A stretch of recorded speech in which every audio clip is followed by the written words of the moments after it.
What had happened as I had had some heart problems and some breathing problems. My teeth were all my own, and most of them were filled quite a bit, and many were crowned, but they just almost all fell out. When that happened, it kind of struck me pretty hard, you know. And it was mostly from medications. I've never had any medications my whole life. So that was just the main reason that I got to the point of needing implants. I did not want false teeth, period. Dr. Wilhelm's very efficient.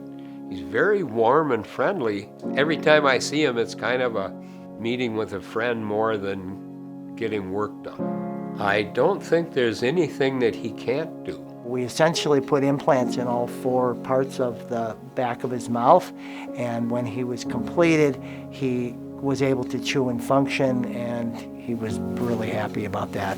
Since the work's been done and I've healed up, I'm eating again now and chewing more exactly like all the teeth are there. That's where I'm at now, and pretty happy.